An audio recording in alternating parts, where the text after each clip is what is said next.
The film, The Silent Village, opens with a quiet, unhurried introduction to a small Welsh mining community, immersing the viewer in the rhythms of everyday life. The camera lingers on the village's rugged beauty, the steep hills, the rows of modest stone houses, and the looming pithead of the coal mine that dominates the landscape. The villagers are shown going about their daily routines, miners trudging to work at dawn, their faces smudged with coal dust, women hanging laundry or preparing meals, children playing in the narrow streets or walking to school. There is a sense of unity and tradition, emphasized by the sound of Welsh hymns drifting from a chapel or the chatter of neighbors exchanging news. The narration, delivered in a measured, somber tone, explains that this could be any village, anywhere. The simplicity of life here is deliberate, making the later horror more jarring. The film deliberately avoids melodrama, instead presenting the village as a real, lived-in place, much like Lidice had been before its destruction. The ordinary becomes sacred. The routines of work, family, and faith are framed as the essence of what the Nazis sought to erase. This opening sequence is shot in a semi-documentary style, blending staged scenes with real-life footage of the Welsh villagers, many of whom were actual miners and their families, not professional actors. The effect is one of authenticity, reinforcing the film's central message. This is what was lost in Lidice. This is what is at stake everywhere. The tranquility of these early moments makes the sudden arrival of Nazi forces all the more shocking, setting the stage for the tragedy that follows. Certainly, the opening scene of The Silent Village is a masterful exercise in atmospheric storytelling, using visual poetry and documentary realism to lull the audience into a false sense of security before the brutal intrusion of war. The camera moves through the village like an unseen observer, capturing the quiet dignity of its people.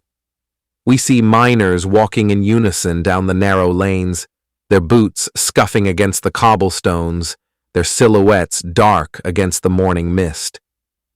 The rhythmic sound of their footsteps merges with the distant clang of the mine, creating an almost musical cadence, a symbol of the village's unbroken routine. Inside the homes, women knead bread or stir pots over hearth fires, their hands moving with the practiced ease of generations. The warmth of these domestic scenes is heightened by the soft glow of oil lamps, contrasting with the harsh industrial landscape outside. Children are central to this idyll. A group of boys play with a wooden cart, their laughter ringing through the streets, while a little girl skips alongside an older woman, perhaps her grandmother, who hums a Welsh folk tune. The schoolhouse appears briefly, its windows filled with young faces bent over books, a silent promise of a future that the Nazis will later extinguish. Even the village chapel, with its stern stone facade, feels alive as voices inside rise in hymn, the harmonies carrying across the hills like a lament for what is to come. The narration does not rush. It allows the images to breathe, reinforcing the idea that this is not just a village, but every village, a microcosm of community, labor, and tradition. The Welsh language, heard in snippets of conversation and song, becomes another layer of resistance, a cultural fingerprint that the occupiers will later try to erase. And then, subtly, the tone shifts. A shadow passes over the sun. A dog barks at something unseen. The camera lingers on a broken fence, a discarded toy, small, seemingly insignificant details that, in hindsight, feel like omens.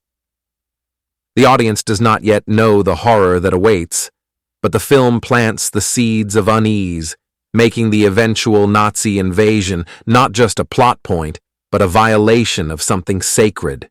This opening is more than exposition. It is an act of remembrance. By reconstructing the ordinary life of Lidice within a Welsh setting, Jennings forces the viewer to confront the human cost of fascism not as a distant tragedy, but as a crime against a world we recognize. The village is not anonymous. It is ours. And when the soldiers come, their brutality is not just an attack on strangers, but on the very idea of home. The Nazis descend in crisp uniforms, their presence an obscenity against the worn textures of the village. Their commands barked in guttural German need no translation, the rifle butts shoved into doorways, the boots kicking over a market stall, the way they herd people like livestock, all speak a universal language of terror. A soldier tears a loaf of bread from an old man's hands. Another smashes the chapel window with the stock of his gun. The hymn from earlier is replaced by the cacophony of shouting, crying, and the relentless stomp of marching. The village's transformation is underscored by visual contrasts.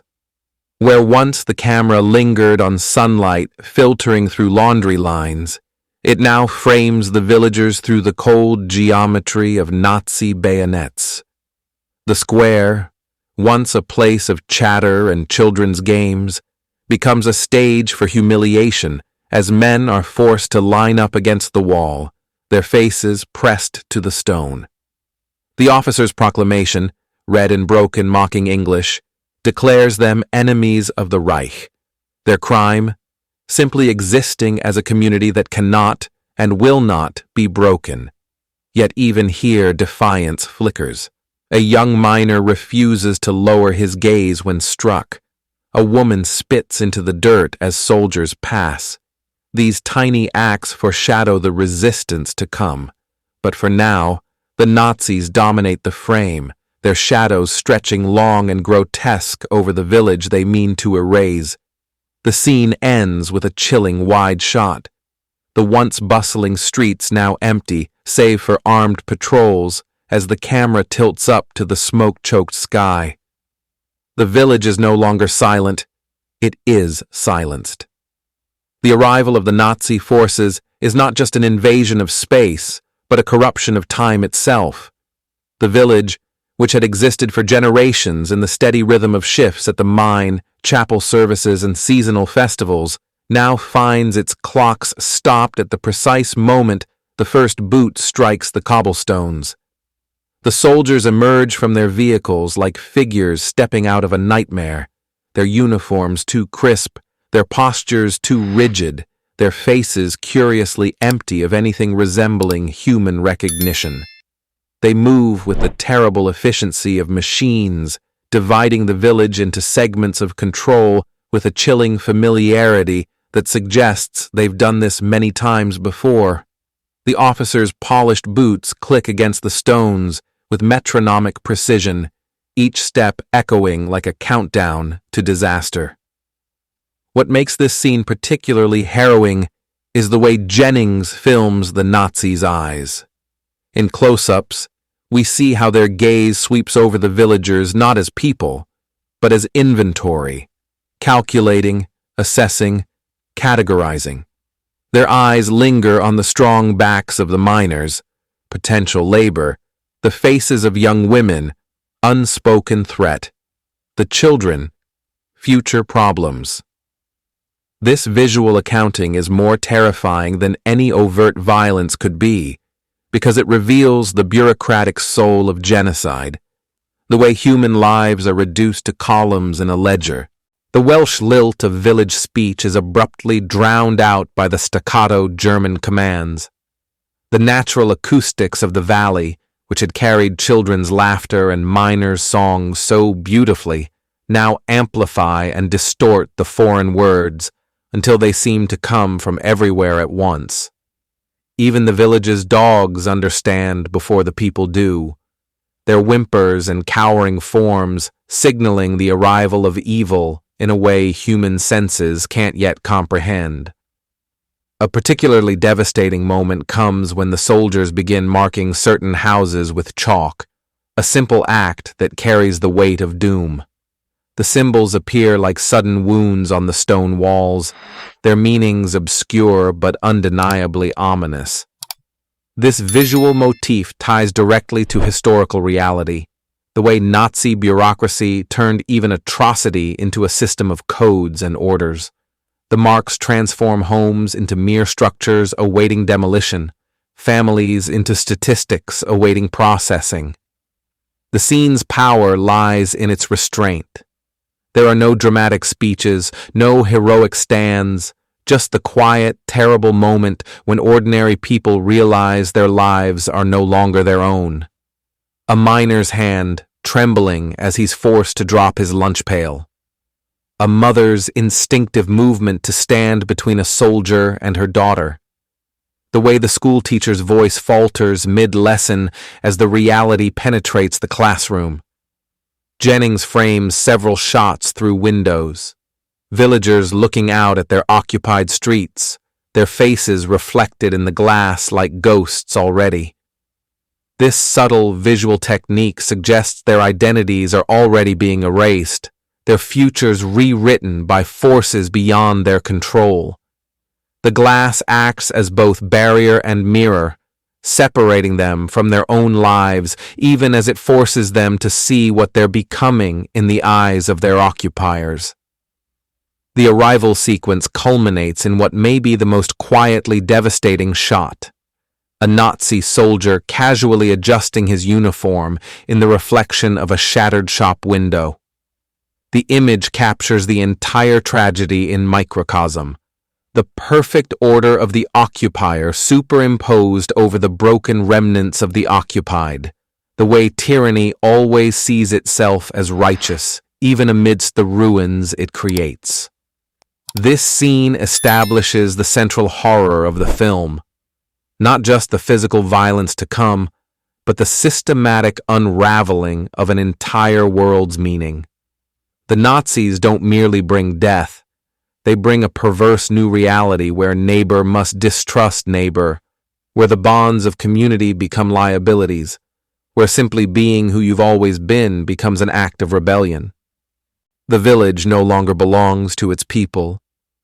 The once familiar lanes now feel alien under the constant surveillance of Nazi patrols, their jackboots scuffing the same cobblestones where children once played hopscotch. The camera lingers on small but devastating details.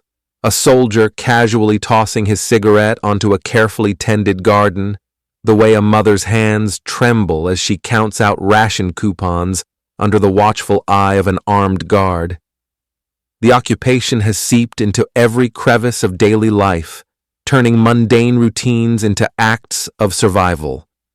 The Nazis' oppression is systematic, almost banal in its cruelty.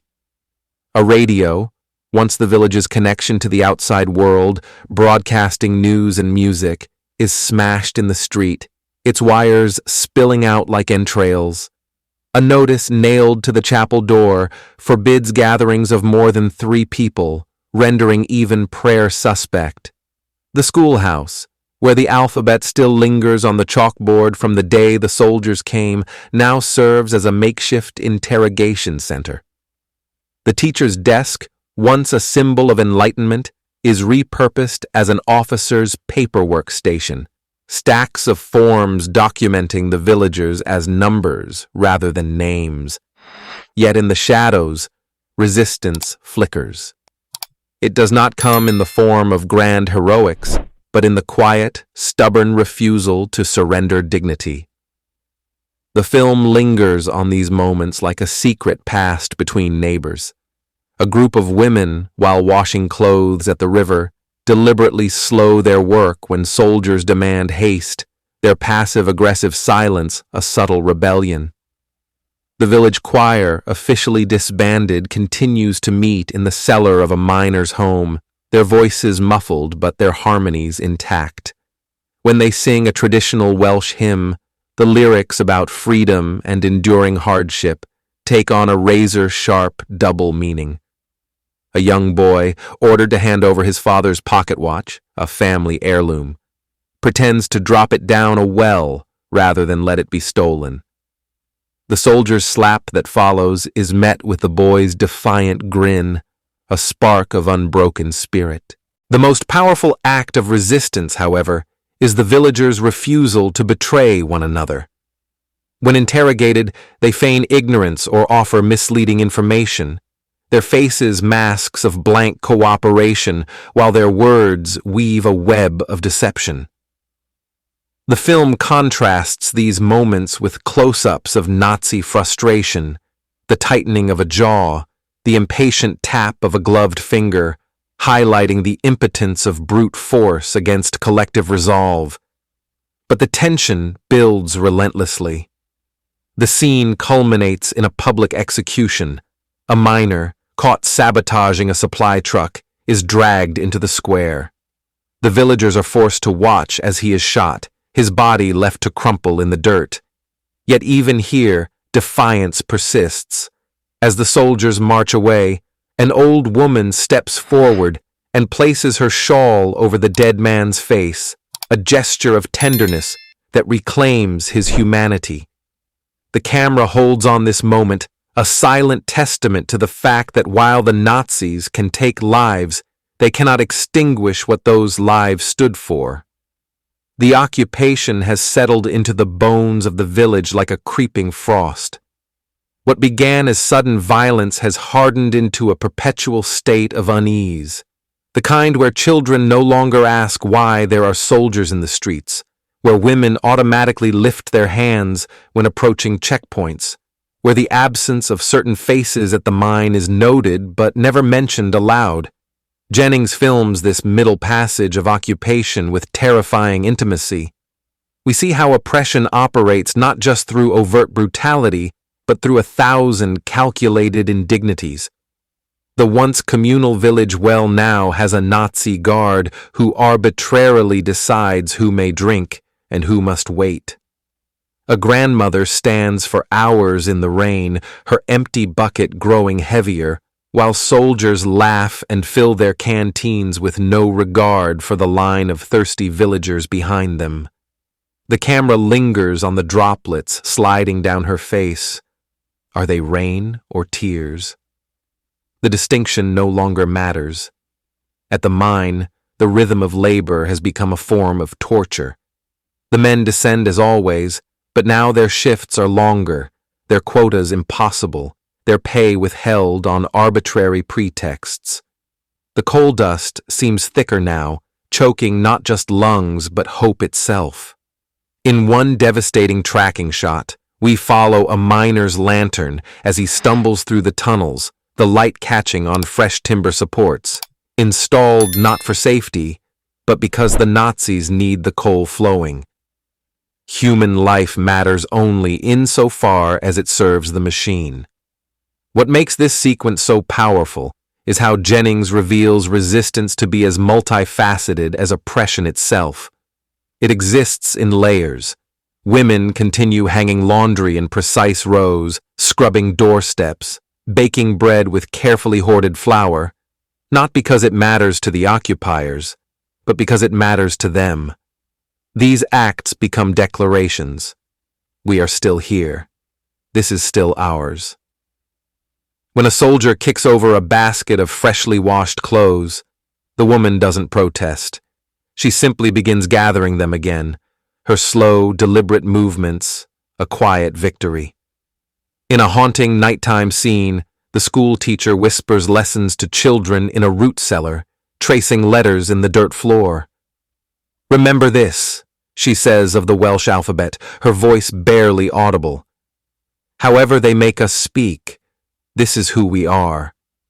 The flickering candlelight catches the children's wide eyes. They understand this is dangerous, but also sacred.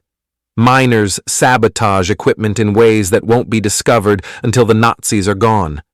A carefully placed pebble in a gear mechanism, a subtle weakening of a coal cart's axle. These are small acts with potentially deadly consequences, performed with the blank-faced obedience that has become their armor. The village awakens to a silence heavier than any before, not the peaceful hush of dawn, but the ominous quiet of a storm about to break. The air itself feels charged with terrible anticipation, as if even the birds have fled what is to come. The Nazis move through the streets with a new, chilling purpose, their usual casual cruelty replaced by something far worse: efficiency. The roundup begins with methodical precision. Families are dragged from their homes so quickly that breakfast porridge still steams on abandoned tables, doors left swinging open like wounds. The camera lingers on these small domestic tragedies: a knitting basket overturned, yarn unraveling across the floor, a child's shoe forgotten in the rush. These details whisper of lives interrupted mid-breath, of a normalcy that will never be recovered. Men are separated first. The film doesn't shy from the visceral horror of this moment. The way a husband's hand is pried from his wife's grip, the animal-like cry of a son watching his father shoved against the wall of the chapel. The execution sequence is filmed with unbearable restraint. No dramatic music, no slow motion, just the stark, documentary-like observation of rifles being raised in unison. The gunfire cracks like a single monstrous sound, and then silence. The bodies slump, but the camera doesn't linger on the dead. Instead, it finds the living. A Nazi soldier reloading with bored proficiency, a village elder closing his eyes and moving his lips in what might be prayer or curse, a young boy too shocked to cry, staring at the blood seeping between the cobblestones. Then comes the erasure. Women and children are herded onto trucks like livestock, their protests muffled by the roar of engines. A toddler's wail pierces the chaos, abruptly cut off when a canvas flap is lashed down. The camera lingers on the empty streets where they once walked, now echoing with the sound of axes biting into door frames, of shovels scraping against hearthstones. The Nazis don't just kill the villagers, they unmake the village itself. Fire becomes the final actor. Flames slither up curtains, devour roof beams, lick at schoolhouse desks where names were once carved. The chapel's cross blackens and topples in a shower of sparks. Jennings films the conflagration with a terrible beauty, the play of light on Nazi faces, their features distorted by heat and triumph. The way smoke curls into the sky like a dark parody of the mine's old steam whistle. Yet even in this hell, humanity flickers. An old woman, being forced onto a truck, suddenly straightens her shawl and walks forward unbidden, her dignity a final rebuke. A soldier pauses, just for a second, before kicking over a smoldering rocking chair. Was that hesitation guilt, or merely a stone in his boot? The film doesn't say, but the question lingers like the smoke over the ruins. As the trucks roll away, the camera drifts over what remains: a half-charred photo album splayed open to a wedding portrait, a scorched teddy bear lying in the mud, the village's namesake signpost, now just a splintered stump. The final shot holds on the mine entrance, its dark maw silent at last. The Nazis have extinguished the village, but the earth itself seems to remember, and wait. The morning dawns cold and still, the kind of morning where breath hangs visible in the air, like the ghosts of words no one dares speak. The villagers know before the first truck arrives. There's a new quality to the soldiers' movements today, a grim efficiency that replaces their usual casual cruelty. They move like men ticking items off a list, which is exactly what they are. The roundup begins with chilling precision.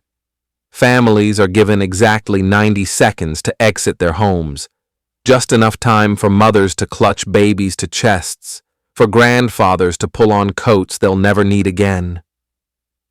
The camera lingers on the homes they leave behind, a kettle singing uselessly on the hearth, a Bible left open on the kitchen table, a child's drawing half-finished on the floor.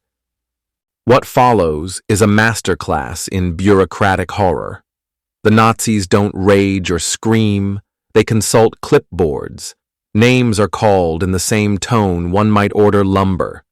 The separation of families happens with terrifying smoothness. No dramatic struggles, just the sickening efficiency of practiced hands pulling children from mothers, husbands from wives.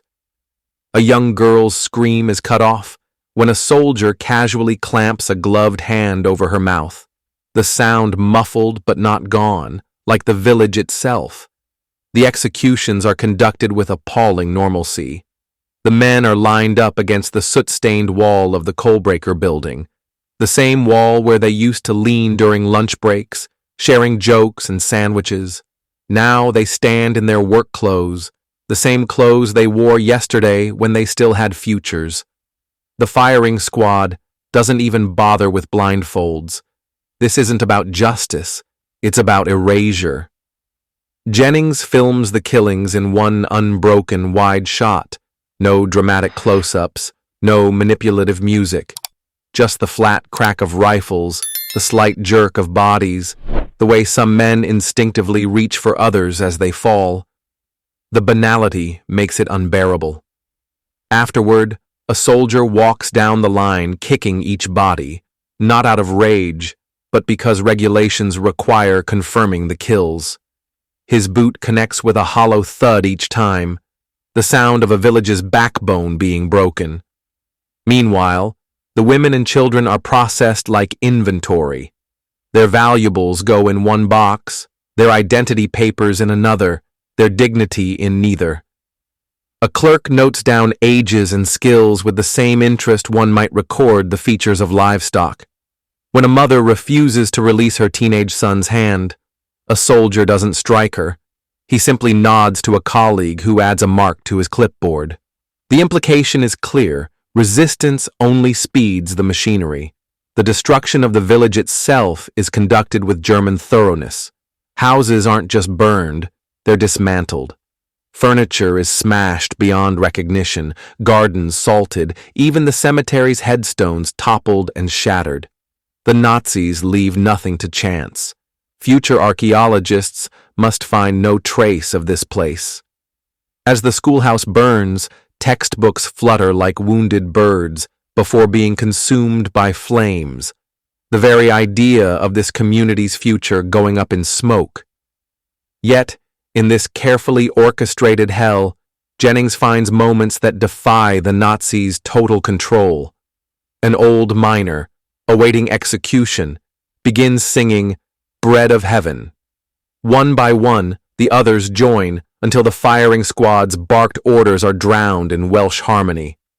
A young mother, watching her home burn, doesn't weep, but smiles bitterly as the flames reveal her hidden act of defiance.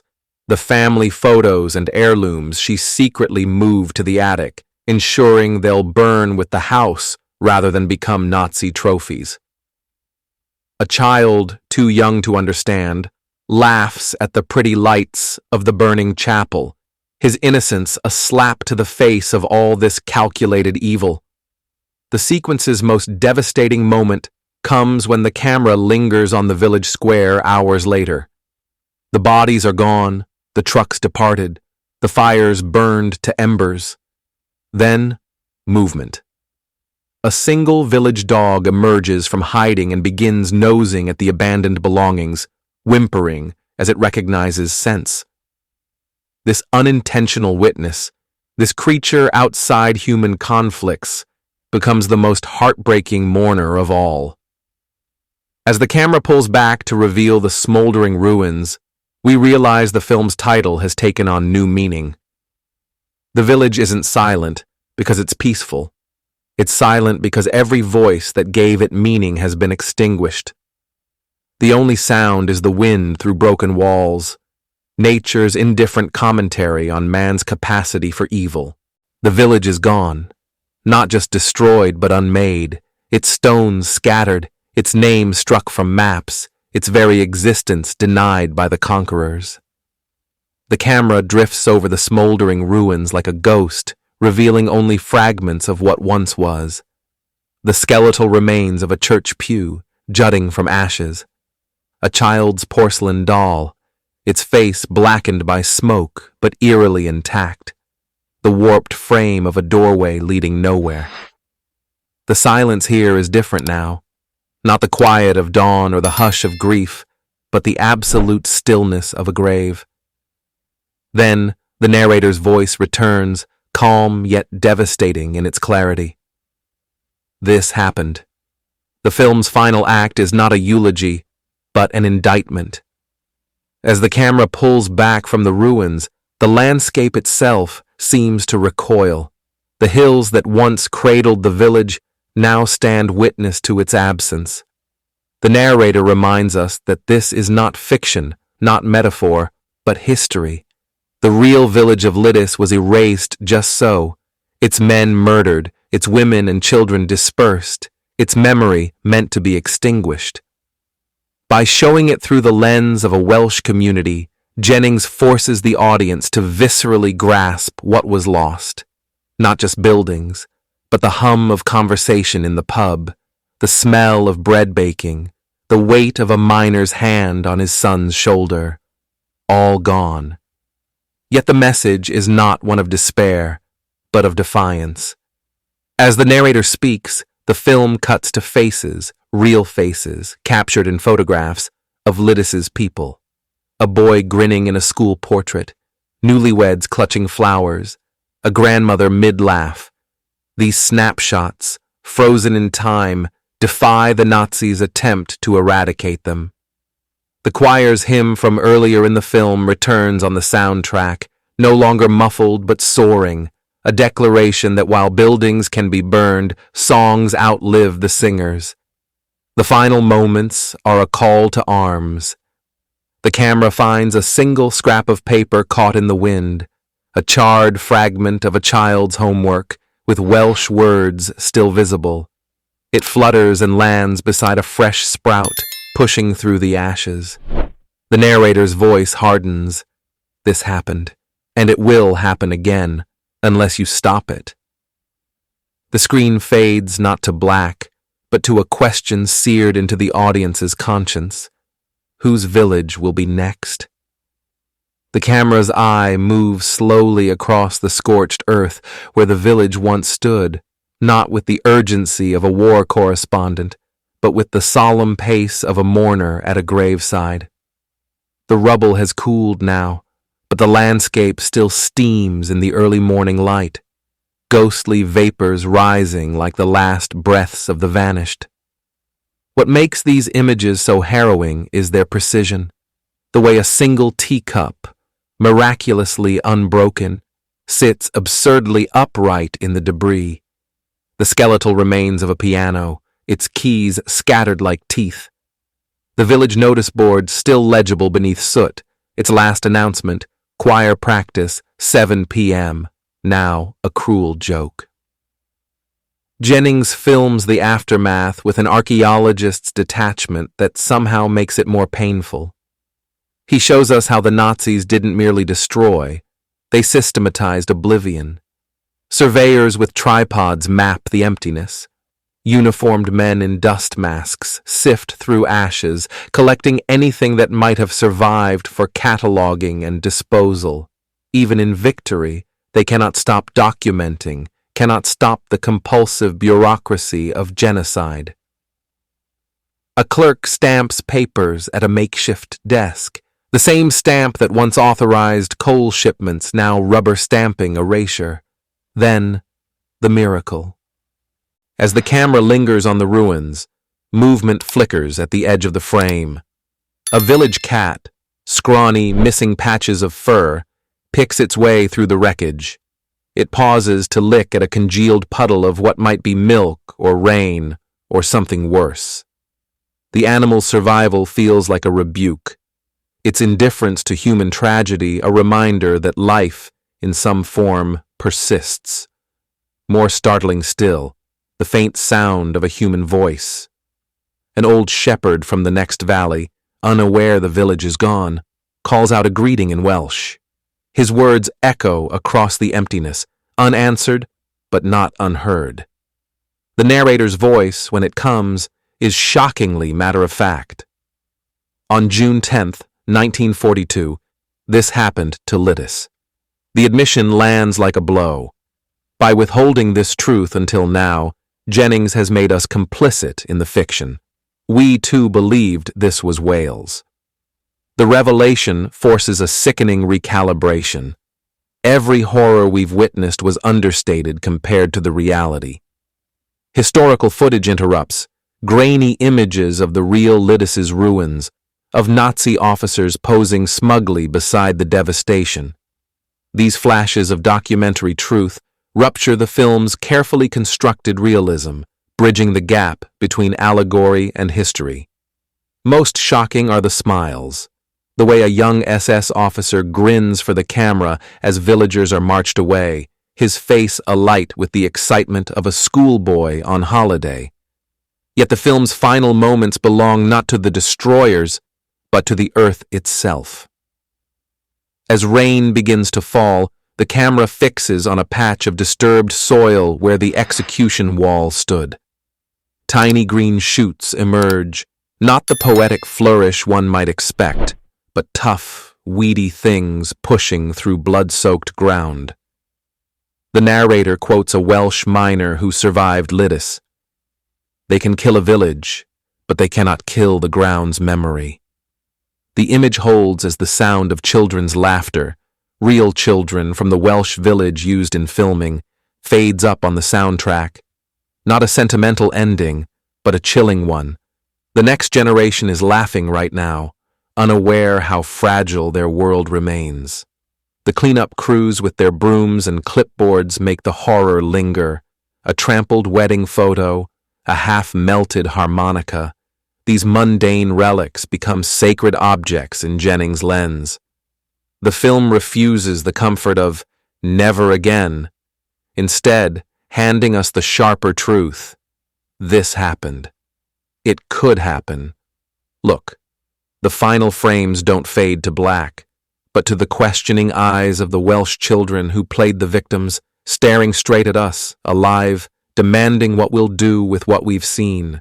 Thanks for watching. If you enjoyed this video, hit that like button, subscribe, and ring the bell for more. Let me know your thoughts in the comments. I'd love to hear from you.